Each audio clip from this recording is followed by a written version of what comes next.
In this second video, we are going to take a look at our first application of finite state machines. Now, before getting into that, let's ask ourselves the simple question, why are we caring about finite automaton at all? And the answer can be given in a single sentence. Any machine with a memory must be a state machine. Whenever you are getting a sequence of inputs and you want to keep some summary information of all the inputs encountered so far, and you want to deal with the next input in light of that summary information, you are using a state machine. Now, the condition that there are only finitely many states is an inevitable condition because most of these machines are implemented using a computer, and computers have only finite amount of memory. Now, the particular example that we are going to see now requires a little bit of programming background. Don't worry, not much. But whatever little we need, I am going to give you that now. When we write a program using some language like C or Java or something, we generally write some instructions in a file like this. For example, here I have given you a sample program. Now, how does the computer make sense out of this? Because this is somewhat like a humanish language. Printf, since you are printing something, then hello world, that kind of makes sense. Void is an English word, main is an English word. This correct, these are all English words. So how does the computer make sense out of this so that it can execute these instructions? Well, there is something called a compiler into which these things are fed, and the compiler digests this. Now, the compiler is basically a collection of finite state machines or variants thereof. Now, in its entirety, a compiler is a pretty complicated beast, but in our example, we shall focus on only a special simple type of finite automaton which is used as part of a compiler. Here you can see this red part which says correct this. Now, even without knowing much C, you can feel that this is really not part of the program. It is actually a comment that the programmer writes as a reminder to himself. Now, such comments in case of C are enclosed in this /* to */. Now, before a computer can execute this program, such comments has to be stripped. Now, this stripping of comments, this removal of the comments from the program is done by finite automaton, and we are going to see how.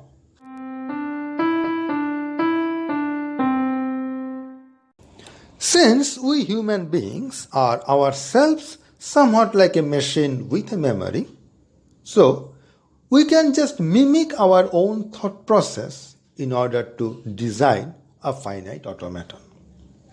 Let's put that technique to use. Just remember that C comments start with a / immediately followed by a star, then whatever characters, and ends with a star immediately followed by a /. So let us see how we human beings would try to recognize a comment when we read a program letter by letter. So this is our face. So we are just waiting for the first /. So we proceed, we read an X. Well, it is not a /, so we just still continue to wait for the start of the comment. As long as it is not a /, we can continue to wait. Now, the moment we see a /, you see there is a slight smile on our face because now we are hopeful that a comment is about to start. Unfortunately, the next character is not a star, so our hope has gone away and we are back to the waiting state. And we are waiting, and now I have got again a /, so we are again hopeful. Now, fortunately, we have met a star, which means that We are now inside a comment. That's why the face is smiling. Okay, as long as I am now inside the comment, I am looking for possible end of the comment, which means a star immediately followed by a slash. So we are proceeding until we see a star. A slash now has no special interpretation. Waiting. Now I have got a star. So I am really grinning. So I am hopeful that possibly I have come to the end of the comment. Immediately after that, now I do not have a slash. So I am still inside the comment. Well, proceed. Now I have another star. So I am again hopeful. And now I really have a slash. So I have come out of the comment. So I am again waiting for the next start of the comment. In this case, I get this. So that is, say, the end of the line. Now, once you understand this process, we are in a position to convert this obvious strategy to a state machine. So I will just follow the same process, except that I will jot down the steps as a transition diagram. Initially, here I am, and the state is looking for start of comment. And as long as I do not see a slash, I continue to look for start of a comment. So I go on like this. Now the moment I see a slash, I think it's a possible start of a comment. So that is the next state. Well, I see something which is not a star, so I go back and I'm again looking for the start of a comment, and I keep on going like that. Now I have encountered the next slash. I am again in the state possible start of a comment. Now I really have a star. So if I get a star from this state, I will be inside the comment. So my next goal will be looking for the end of the comment.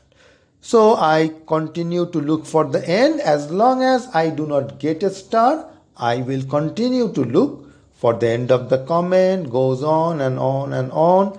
I am just moving in this self loop. Now slash, no special interpretation, and now I have a star which leads to possible end of the comment. Unfortunately, the next character is not a slash, so I go back to this state. I continue, and again I am in the possible end. Now I really have a slash, so I have found a comment. Now whatever comes after that, I do not care, so I have just put a self loop or whatever. So this diagram basically gives our thought process. Now instead of writing these long descriptions, just turn them into numbers 1, 2, 3, 4, 5, and you have a nice finite automaton. Now let us see how it works in practice.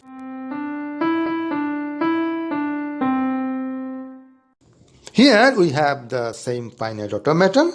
Now we shall give it some actual input. Suppose I write the input, I will write something like x equals 2 divided by 3, then plus, then I will put a comment. I will write 34 and I will close the comment followed by 6 and semicolon. So let us see whether it can recognize and strip this particular comment. So I will read it. Now let's quickly look at this finite automaton. It is same as the one we designed, except that I have color coded the arrows to denote the different outputs. Now in this case, the black arrows means do nothing. If you have a blue arrow, this means you dump the current input, but after a slash. If you have a red arrow, that means you just dump the current input, print it on the screen. And if you have a green arrow, this means you print a space. So as we just go through this automaton, we will see all these actions. So I will first start by reading it. Okay, now I step through it. Okay, I read this X, so whatever is being read has a pink background, and you saw it just go in this loop. and then I will read the equality, and I am still in state 0 because this has action dump. So whatever I am reading, I am just dumping on the screen. Then I read 2 slash. Okay, the moment I saw a slash, I went into a possible start of comment. Then 3, I went back and I dumped both the slash and the 3. Now I have a plus, I have a slash. The moment I have a slash, I am not printing the slash because it very well could be start of a comment. Now I have a start, so I really have a comment. So I will now be moving in this self loop, which will not print anything because the comment is being stripped. Nothing is printed, nothing is printed. I encounter the end of the comment. Now I start printing again, so X and the semicolon. So you see, I have removed this particular string. Now, once you have this finite automaton, you can just change these different outputs and make it do other things. For instance, you may keep the comments and strip the rest of it. Or you may just color code the comment. There are certain editors where the comments are shown in a different color. A very similar finite automaton is used there. Now, here is a little puzzle for you. This particular thing that I have given actually has a mistake. So, you really need 2 more arrows here. The same number of states, but 2 more arrows. So, let us see whether you can find that out. So, I will give you this input, and now this will cause a problem. So, now I shall give the input star 3 star slash 4. So what this is supposed to mean is x equals 2 divided by 4, and this part is just a comment. So let us see whether our automaton can recognize that. It is going to make a mistake. I read it, step, correctly prints x, equality, 2, slash, now the next slash, well, it just printed both the slashes. Star, I am inside the comment, but it is still going on printing everything. So it is just copying the input verbatim into the output. So you have to figure out what is missing here. You have to add 2 arrows by which you can rectify this. In fact, even correcting one of the arrows will cause this problem to go away. Then you can figure out where the other arrow is missing in a very similar fashion. So try this as an exercise, and once you get it, you can write down the answer in the comment box.